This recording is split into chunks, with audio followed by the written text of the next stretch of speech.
Voilà, j'ai intitulé le message de ce matin « Ils sont inexcusables ». Vous avez entendu le prologue de Jean tout à l'heure, qui a été, juste avant que j'arrive, qui a été lu. Ce prologue qui fait part justement du fait que Dieu, au commencement, a fait par Jésus-Christ le ciel et la terre. Et nous savons, je ne sais pas si vous savez les enfants, mais on va vous poser aujourd'hui quelques questions. Mais avant de vous poser quelques questions, on va lire ce texte qui dit ceci. En effet, les perfections invisibles de Dieu, sa puissance éternelle et sa divinité, se voient comme à l'œil depuis la création du monde, quand on les considère dans ses ouvrages.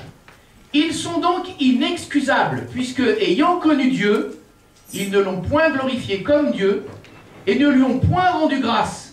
Mais ils se sont égarés dans leurs pensées, et leur cœur sans intelligence a été plongé dans les ténèbres. Se vantant d'être sages, ils sont devenus fous. Moi, la question que je pose à tout le monde ce matin, est-ce que nous sommes devenus tous fous? Et les enfants disent, non, on n'est pas devenus fous. Et pourquoi vous dites non? Parce que, bon, c'est une bonne réponse. Hein. Bah, après tout, hein, c'est moi qui ai posé la question, il faut que j'attende la réponse. Hein. Parce que, si monsieur l'ordinateur veut bien, voilà. Alors, on va poser quelques questions de bon sens. Vous êtes prêts, les enfants? Je vais vous poser quelques questions. Vous êtes tous là? Vous avez éteint les PlayStation, les téléphones portables avec des jeux dedans, tout ça? Personne n'en a? Bon, ça va. Sinon, je vais voir papa et maman. Je dis qu'il faut confisquer tout ça. Alors, qu'est-ce que Dieu a créé? Est-ce que vous pouvez me dire qu'est-ce que Dieu a créé? Tout ça, vous avez bien étudié à l'école du dimanche. Hein? Alors, on va demander à d'abord le plus petit ou la plus petite. C'est qui? C'est toi? Alors, dis-moi, toi. Vas-y, tu me dis, qu'est-ce que Dieu il a créé? Donne-moi une réponse, je t'en demande une. Après, je demanderai une autre à quelqu'un d'autre. Qu'est-ce qu'il a créé? La terre. La terre. Quelqu'un a une autre réponse? Amen, c'est vrai, c'est vrai. Il a créé la terre. Après. Comment? Il a créé Genève. Oui, bah c'est sûr que c'est un peu sur la terre. Oui, ça c'est clair. C'est bien, c'est une bonne réponse. Tu peux me donner notre réponse? Qu'est-ce qu'il a créé, Dieu? Après avoir créé la terre, qu'est-ce qu'il a créé? Les habitants. Avant les habitants. Ah. Tu sais pas? À manger à midi, tu manges quoi? Tu manges les habitants? Tu manges quoi? La nourriture. Oui. Et elle vient d'où la nourriture? Quand on y va au magasin. Attendez à celle-là. Vous voyez, avec les enfants, il faut toujours faire attention quand vous posez une question, parce que la réponse peut vous surprendre. C'est sûr que la nourriture, elle vient du magasin, ça, d'accord. Mais avant de venir du magasin, d'après toi, elle vient d'où? Attendez, on va lui laisser quand même le temps de répondre jusqu'au bout. Après, je viendrai vous voir les plus grands. Alors, qu'est-ce que tu manges d'abord? De la nourriture. Oui, mais quoi comme nourriture? Des frites. Que des frites. Je me crois revenu à l'école des fans, là, vous savez. Qu'est-ce qu'elle te fait à manger ta maman? Des frites. Avec quoi? Du steak haché, voilà. Mais il y a un autre régime quand même. Bon, alors, je vais t'aider. Dieu, il a créé aussi, d'abord, les plantes. D'accord? Toutes sortes de plantes. Et après, il a créé les animaux. Parce que ce que tu manges dans ton assiette, c'est quand même des animaux, tu vois, si c'est de la viande. Et puis c'est quand même des plantes, si c'est des carottes, si c'est des patates. Même les patates, ça pousse dans la terre, hein. Ça pousse pas au magasin, hein. Un jour, on a demandé à un enfant, et le lait, il vient d'où? Bah, de la brique. Bon, oui, effectivement, mais avant de venir de la brique, il vient d'où? Bah, je sais pas. Bah oui, mais s'ils n'ont jamais vu de vache, comment voulez-vous qu'ils vous le disent? Bah, c'est le bon sens. C'est pour ça que j'ai intitulé ça « Question de bon sens ». Alors, on résume. Dieu a créé quoi? Il a créé la terre, il a créé les végétaux, il a créé les animaux, et puis tout à l'heure, tu as dit, il a créé quoi? Les habitants. Alors, on va dire, il a créé les hommes. D'accord? Alors voilà, ça, c'est ce que Dieu a créé. Bon. Maintenant, comment est-ce qu'il l'a fait? Alors ça, les plus grands, vous allez pouvoir me répondre. Si vous avez été bon à l'école du dimanche, vous devez savoir comment est-ce qu'il a fait Dieu pour créer tout ça. Qui c'est qui veut répondre? Déjà, il y a moins de mains levées. Hein. T'es sûr que tu veux répondre? Attention, t'as bien réfléchi. Alors vas-y, tu me dis. Alors, je sais pas. Je t'avais dit de bien réfléchir. Alors, il y en a une qui a une idée là ou un? Comment Dieu il a fait pour créer tout ça? Vous savez pas? Oh, alors, on vous a pas dit ça à l'école du dimanche? Oui. Il n'a pas créé ça par... Qu'est-ce que tu as dit? La télé? Ah non, il n'a pas créé ça par la télé. Alors, attends, j'ai répondu. Lui, il n'a pas répondu. Alors, comment il a fait Dieu? Par la parole. Par la parole! Applaudissez bien fort! Attendez pas, quand même, tu me la donnes celle-là, hein? C'est bien, c'est bien. C'est bien. Il a créé par la parole. Et qu'est-ce qu'on a lu tout à l'heure dans le texte qui a été lu? Que la parole, elle a été faite chair. Et elle a habité parmi nous, pleine de grâce et de vérité. Et nous avons contemplé sa gloire, une gloire comme la gloire du Fils unique, venu du Père. Ça, les grands, il faut le savoir par cœur. Hein. Je ne parle pas des grands enfants, hein. Je parle des grands qui sont derrière les enfants, là. Hein. Et oui, Jean, chapitre 1er, verset 14. Dieu a créé toutes choses par la parole et par son Fils unique qui est venu sur terre. Et vous voyez que là, on arrive dans des questions qui commencent à devenir un peu plus complexes.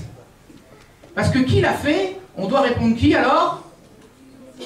Jésus! Ah oui. Parce que c'est Dieu qui l'a fait, mais Dieu le Père, mais il l'a fait au travers de Jésus. Et il l'a fait par lui, avec lui et pour lui.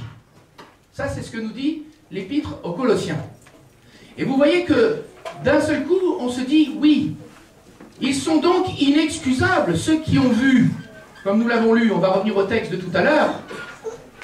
En effet, les perfections invisibles de Dieu, sa puissance éternelle et sa divinité, se voient comme à l'œil depuis la création du monde, quand on les considère dans ses ouvrages. Ils sont donc inexcusables, ceux qui ne reconnaissent pas Dieu dans la création, ceux qui ne reconnaissent pas Dieu quand ils se regardent dans la glace. Vous savez ce que nous dit la Bible? Quand vous regardez devant la glace, vous ne devez pas dire « Oh, il a un gros bouton sur le front ce matin ». Vous devez dire « Je suis une créature si merveilleuse ». Alléluia, c'est ça que vous devez vous dire.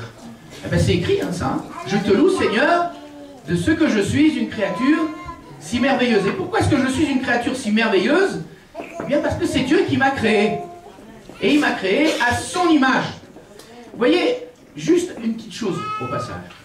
Si vous dites que l'homme descend du singe, qui descend lui-même de son arbre d'ailleurs, ou avant qui descend de, je sais pas, du lézard, et du lézard avant de la bactérie, et que sais-je encore, parce que ça c'est ce qu'on dit, et c'est ce qu'on apprend aux enfants malheureusement à l'école encore, hein, bien que la théorie n'ait jamais été prouvée et que pour bien des raisons elle soit fausse, en tout cas bibliquement, eh bien vous voyez que si vous dites ça, du coup, vous éliminez le fait que Dieu a été fait à l'image de Dieu. Pardon, excusez-moi, que l'homme a été fait à l'image de Dieu. Voilà, je vais le dire correctement. Et donc du coup, en vous regardant dans la glace, vous ne pouvez pas dire je te loue Seigneur de ce que je suis une créature si merveilleuse. Parce que si vous descendez du singe et que vous regardez le singe, il n'est pas si merveilleux que ça quand même le singe, hein, que je sache. Et encore moins le lézard. Alors qu'est-ce qu'on peut dire de la bactérie? Non, je loue le Seigneur de ce que je suis une créature si merveilleuse parce que j'ai été fait à l'image de Dieu. Oui, mais si en plus j'ai été fait à l'image de Dieu, alors je peux pas mépriser celui qui est mon prochain. Parce que lui aussi a été fait à l'image de Dieu. Et vous voyez, tout est attenant. Si je commence à dire que l'homme descend du singe, alors je peux le tuer. Après tout, un singe de plus ou un singe de moins. Ben oui, allons jusqu'au bout de la logique. Mais si je suis fait à l'image de Dieu, si je tue un homme, c'est comme si, quelque part, je tuais Dieu. Enfin, en tout cas, je voulais le faire. Parce qu'on ne peut pas tuer Dieu, bien sûr. Mais vous voyez que là, je rentre dans une notion qui doit me faire quelque chose au cœur. Le voisin que j'ai à côté, même si c'est le plus acariâtre des voisins, ben, il a été fait aussi à l'image de Dieu. Et la Bible, elle me dit que je dois l'aimer. Je dois aimer mon ennemi. Je dois aimer celui qui me maudit. Je dois aimer celui qui me maltraite. Et tout ce que je dois faire, c'est cela. Et vous voyez, si je n'arrive pas à distinguer Dieu dans l'autre, eh ben, je deviens donc inexcusable.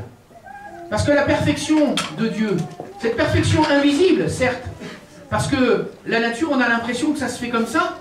Ah oui, c'est vrai qu'on a l'impression que les arbres, ils arrivent comme ça, les bourgeons, paf, ça vient, paf, les feuilles, paf, les fleurs, et puis les fruits, ça suit son cours, les saisons passent, et on a l'impression que c'est naturel, que ça se fait tout seul. Mais derrière, il y a Dieu qui a créé toute chose. Il y a Dieu qui a créé toute chose. Et donc, on voit ces perfections invisibles dans la nature. Regardez comment vous fonctionnez à l'intérieur. Regardez, un petit grain de sable comme ça grippe toute la machine. Mais pourtant, cette machine, elle est capable de s'auto-réparer. C'est pas merveilleux, ça? Nous, on fait des robots, nous les hommes, on fait des robots, mais quand il y a un grain de sable dans la machine, vous pouvez mettre le robot à la poubelle, hein, parce que vous n'arriverez pas à l'auto-réparer, ou alors vous allez y passer du temps. Mais c'est vous qui le réparez, c'est pas lui qui va s'auto-réparer. Dieu a bien fait les choses. Dieu a fait des choses merveilleuses.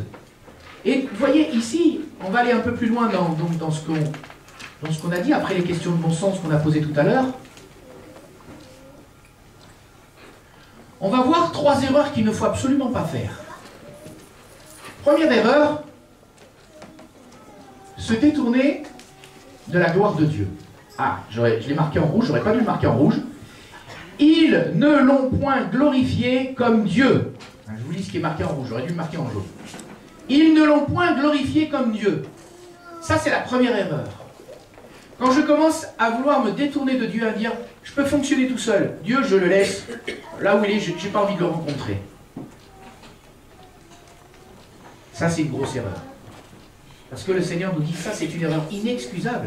Regardez toutes les perfections de Dieu. Comment vous pouvez me laisser tomber après tout ce que j'ai fait pour vous? Deuxième erreur, se détourner de l'amour de Dieu.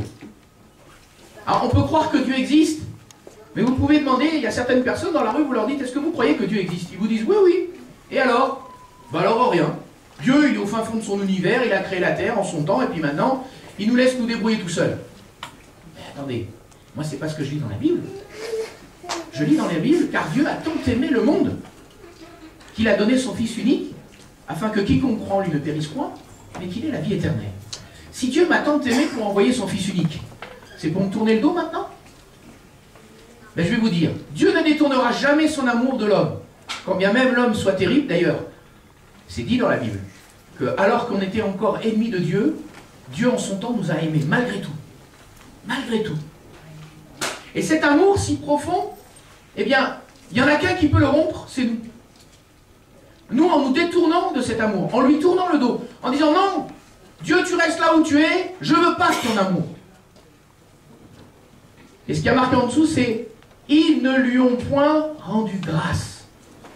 Qu'est-ce que ça veut dire, les enfants, rendre grâce? Bon, au moins les sages maintenant, elle s'est fait prendre une fois, elle dit, je sais pas. Ça va pas m'embêter longtemps celui-là, hein. Alors, qu'est-ce que ça veut dire rendre grâce? Les plus grands là-bas. En mots simples. En mots très simples. Ah, je m'approche, une main s'est levée. Vas-y. Remercier. Très bien, mais tu vois, c'était ça. Il ne fallait pas avoir peur. Remercier. Ça veut dire ça, rendre grâce. Quand vous rendez grâce pour le repas, vous dites merci pour la nourriture qui est dans votre assiette. Vous dites merci à Dieu pour l'amour qu'il a encore pour vous. Parce que si Dieu s'est approché de vous, c'est pas pour vous laisser mourir de faim. Et pourtant, on pourrait dire, oui, mais dans ce monde, il y a des gens qui meurent de faim. Alors que fait Dieu? Ah, jamais on vous a posé cette question à vous en tant que chrétien? Oui, mais si Dieu existait, il n'y aurait pas la famine, il n'y aurait pas les maladies, il n'y aurait pas la guerre, il n'y aurait pas toutes ces choses-là. Alors qu'est-ce que vous leur répondez? Ah, ça c'est une question pour les grands, ça. Pour les grands, ceux qui sont derrière vous, hein, les enfants. Alors, qu'est-ce que vous leur répondez à ça? Vous leur dites, ah bah ouais, c'est vrai, j'y avais pas pensé, t'as bien raison. Non? Vous dites quoi? N'ayez pas peur, je ne vous mangerai pas. Attends, j'ai posé la question à papa et à maman derrière. Ils sont où, papa et maman? Là-bas. Tiens, va leur tendre le micro pour qu'ils répondent. Alors, qu'est-ce que vous leur répondez? Allez, frère, je vous donne le micro. Il ne faut pas oublier qu'il y a un ennemi. Alors, il y a un ennemi. Mais je vais vous dire, le plus grand ennemi que l'homme ait jamais connu, c'est l'homme lui-même. Hein. L'homme est un loup pour l'homme, dit un adage. Et vous voyez, si évidemment la maladie est entrée dans le monde, et la mort, à cause du péché, et ça, quelque part, on n'y peut rien parce que nous avons hérité de nos pères notre vaine manière de vivre, dit la Bible. Ça, pour la maladie, on n'y peut pas grand-chose. Enfin, on n'y peut pas grand-chose. Si on rectifie nos vies, si d'un seul coup on se dit, mais Seigneur, c'est toi qui as raison. C'est ton amour pour moi qui a raison. Et je veux donc me rapprocher de toi. Je veux arrêter de vivre selon mes propres envies, mes propres convoitises. Mais je veux me tourner vers toi, Seigneur. Eh bien, qu'est-ce qui arrive? Voici les signes qui accompagneront ceux qui auront cru. En mon nom, premièrement, ils chasseront les démons. Et vous savez que si vous chassez les démons, en tant que chrétien, ben vous allez éviter des meurtres, vous allez éviter des guerres, vous allez éviter des choses comme ça. Vous n'y avez jamais pensé à ça? Mais aussi, qu'est-ce qu'ils feront? En mon nom, dit le Seigneur. En mon nom, ils imposeront les mains aux malades, et les malades seront guéris. Pourquoi? Amen. Mais parce qu'ils seront attirés vers l'amour de Dieu.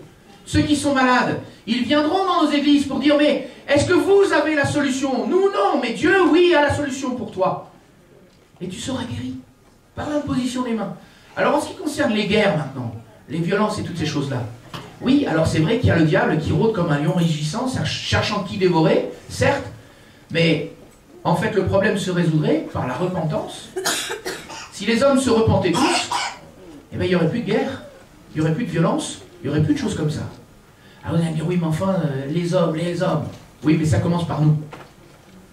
Si nous faisons le travail déjà en nous, alors les choses iront bien autour de nous. Et puis vous savez, comme vous jetez un caillou dans une mare, ça fait comme une onde comme ça, mais jetez plusieurs cailloux dans la mare. Les ondes, à un moment, elles se rejoignent et toute l'eau est troublée. C'est la même image. Si moi, autour de moi, je me repens et je dis, Seigneur, c'est vrai, je ne veux plus pécher maintenant, tu vas m'aider, Seigneur. Alors je vais faire comme un caillou qui va faire son onde. Et puis celui d'à côté, qui est à côté de moi, il va faire la même chose. Et les deux ondes vont se rejoindre. On appelle ça l'église. Là où 2 ou 3 sont assemblés en mon nom, je serai au milieu d'eux. Et d'onde en onde comme ça, le monde a été transformé. Lisez Acte 17:6. Ceux qui ont bousculé le monde dans sa mentalité, sont arrivés parmi nous. Les gens, ils étaient paniqués parce que les chrétiens arrivaient. Ils savaient qu'ils ne pourraient plus faire leur petit commerce là, de bas étage. Ils ne pourraient plus trafiquer les balances et choses comme ça. Parce que les chrétiens arrivaient et que d'un seul coup, on allait basculer dans la vérité. On allait basculer dans la foi. On allait basculer dans l'amour. Ah, il n'y aurait plus de divination, autre chose comme ça. Vous voyez, ça c'est ce que le Seigneur nous dit. Ne vous détournez pas de mon amour. Et dernière chose, se détourner des pensées de Dieu. Le meilleur remède contre le péché, je vais vous le donner. Une grande recette ce matin. En quelques mots. Ne vous inquiétez de rien.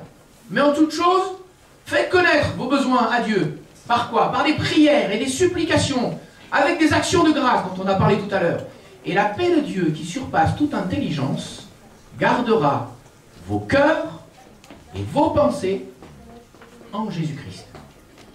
Alors rapprochez-vous de Dieu jour après jour, instant après instant, et vous verrez que les convoitises qui sont en vous cesseront d'être un problème. Parce que c'est quand je m'éloigne de Dieu que je suis une proie facile.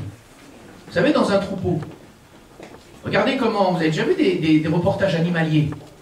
Hein, vous avez un troupeau de buffles là, ou de gnous, qui sont là en train de paître tranquillement dans la prairie, et puis vous voyez les lions qui rôdent autour, là, qui cherchent une proie à manger.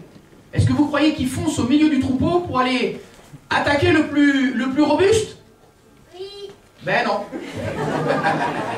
Là, tu vois, tu aurais mieux fait de rien dire.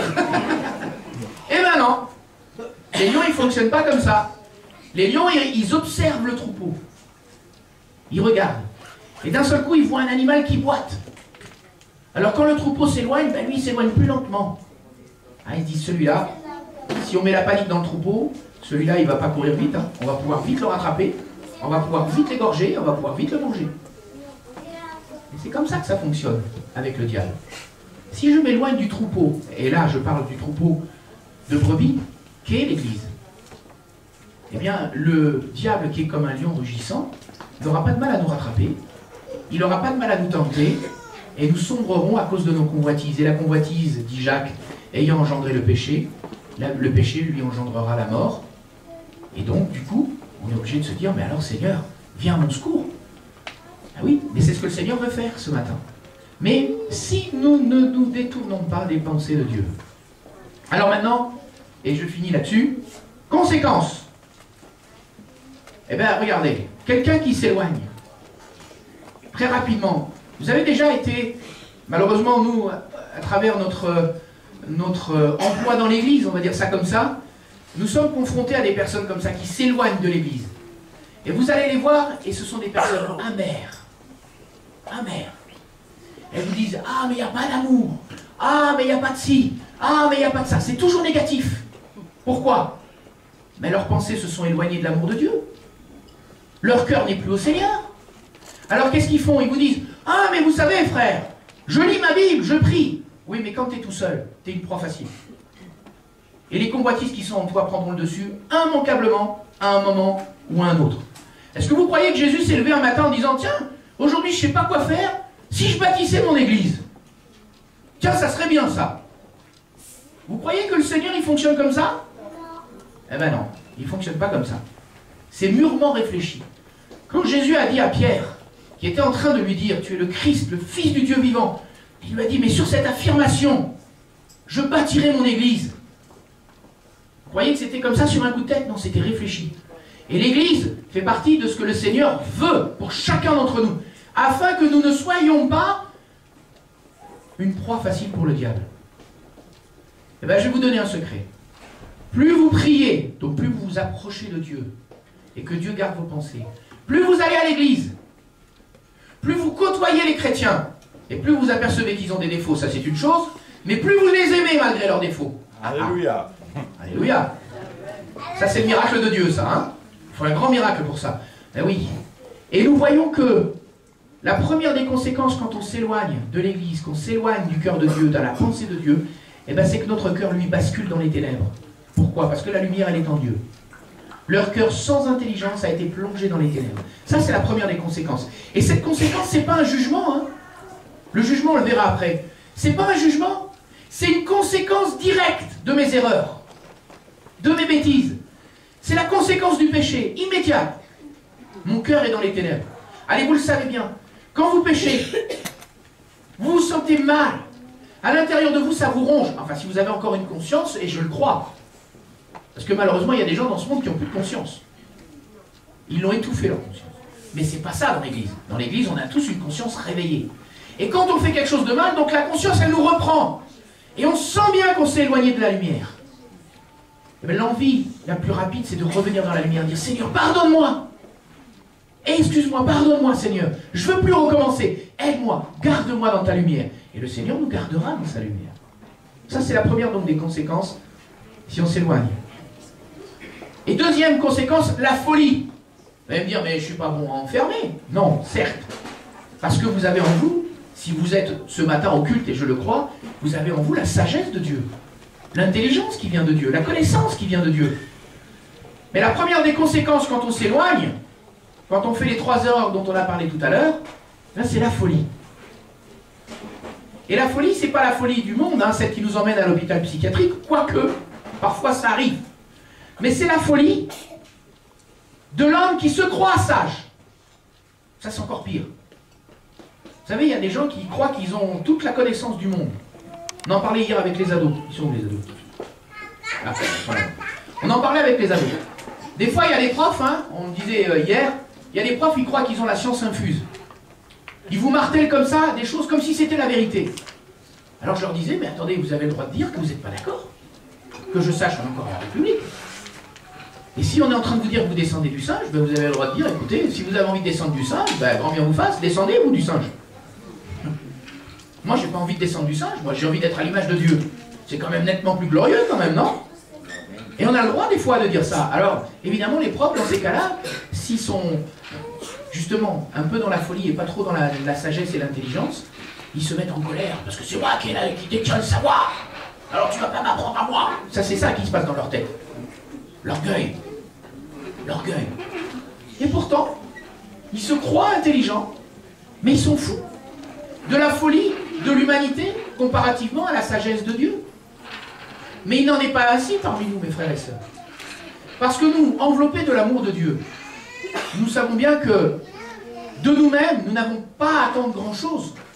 Parce que nous avons hérité de nos parents cette vaine manière de vivre. Donc de nous-mêmes, nous savons bien que nous n'avons pas à attendre grand-chose. Mais nous avons tout à attendre de ce que Dieu peut faire en nous. Il suffit pour cela que je le connaisse mieux. Et comment est-ce que je peux mieux le connaître?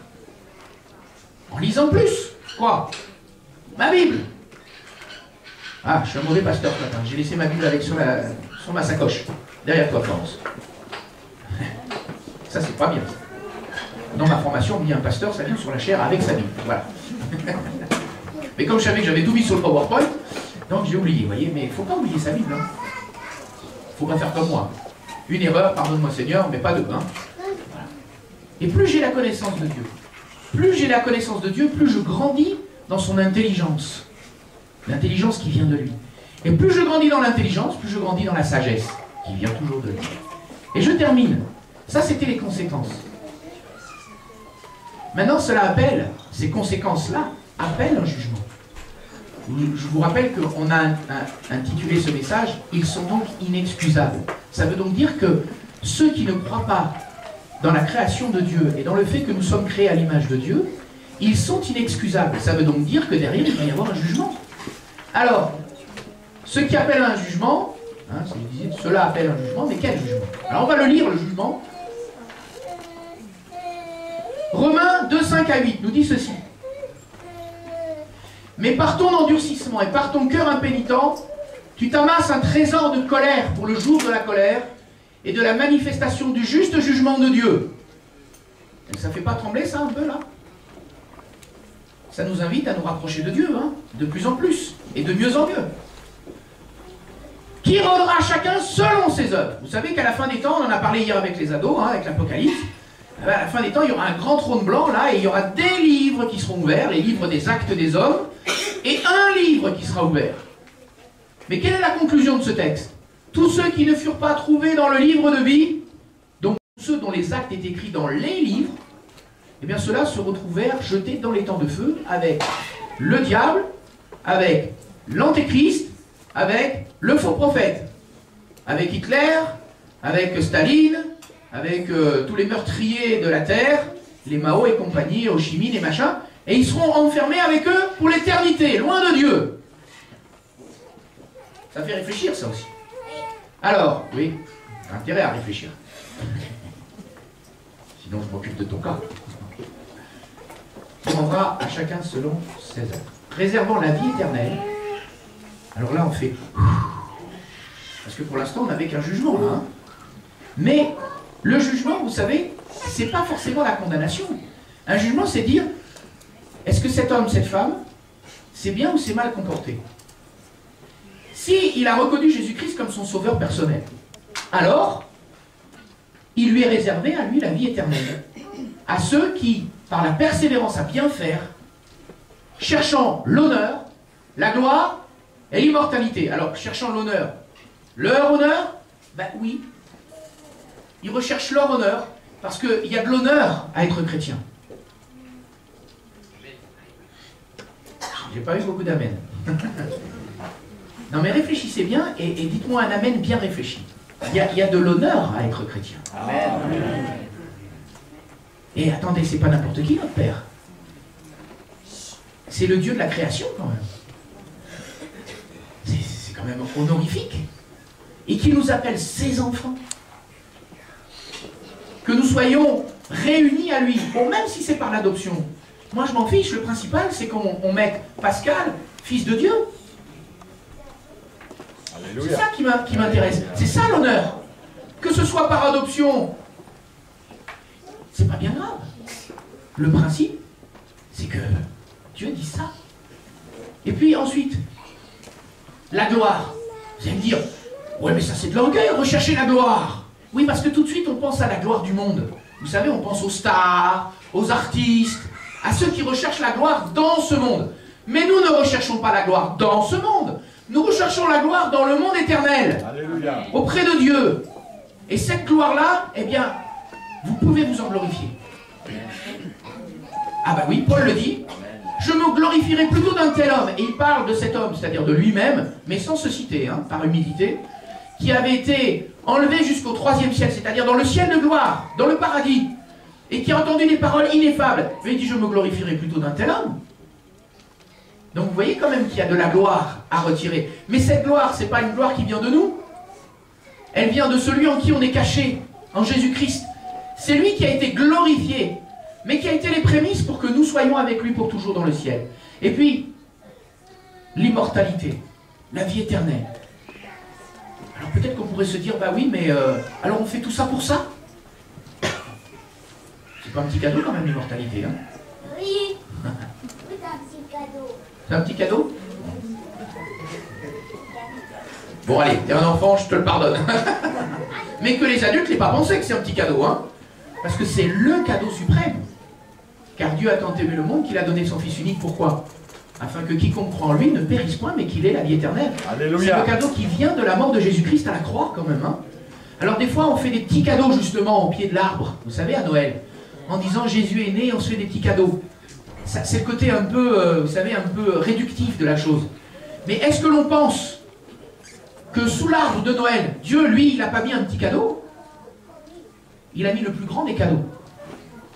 Il a mis son Fils unique, qui est mort sur la croix pour nous, afin que nous ayons la vie éternelle. Ah, mais par contre, pour ceux qui ne croient pas à l'irritation, la colère, à ceux qui par esprit de dispute sont rebelles à la vie, à la vérité, et obéissent à l'injustice. Mes frères et sœurs, alléluia, nous ne sommes pas de cela. Et nous ne mériterons pas ce jugement-là. Si, bien sûr, nous restons dans les voies du Seigneur. Alléluia. Ou peut-être, pour quelqu'un qui aujourd'hui aurait à prendre sa décision, si nous entrons dans les voies du Seigneur. Rentrer dans les voies du Seigneur, c'est simple. Il faut demander pardon. Il faut dire maintenant, j'abandonne mes anciennes voies, je rentre dans de nouvelles, et Dieu fait tout le reste. Il nous pardonne, il nous justifie, il nous donne, au travers de tout ce que nous pourrions même espérer, plus que cela, il nous donne la gloire et la vie éternelle. Alléluia. Ça, c'est quand même quelque chose que le Seigneur fait pour chacun d'entre nous. Voilà, terminons sur cette pensée. À nous est réservée la vie éternelle. Amen. Et ce n'est pas de l'orgueil, c'est ce que le Seigneur nous promet. On pourra incliner nos têtes et on va dire merci au Seigneur. On va rendre grâce, comme l'a dit tout à l'heure, je ne me rappelle plus ton prénom, Angélique, voilà. Comme l'a dit Angélique, rendre grâce, ça veut juste dire merci. Merci Seigneur. Merci Seigneur parce que tu nous as donné la vie éternelle. Merci Seigneur parce que tu as été jusqu'au bout de la croix. Merci Seigneur parce que tu es notre sauveur ce matin. Merci Seigneur parce que tu as donné ces enfants à leurs parents. Merci parce que tu leur as donné la santé et tu veux continuer à leur donner la santé. Merci parce que tu veux bénir les parents aussi. Merci parce que tu veux nous bénir, chacun d'entre nous. Et nous te disons merci Seigneur, encore une fois, parce que jusqu'au bout, tu seras à nos côtés pour nous bénir. Amen.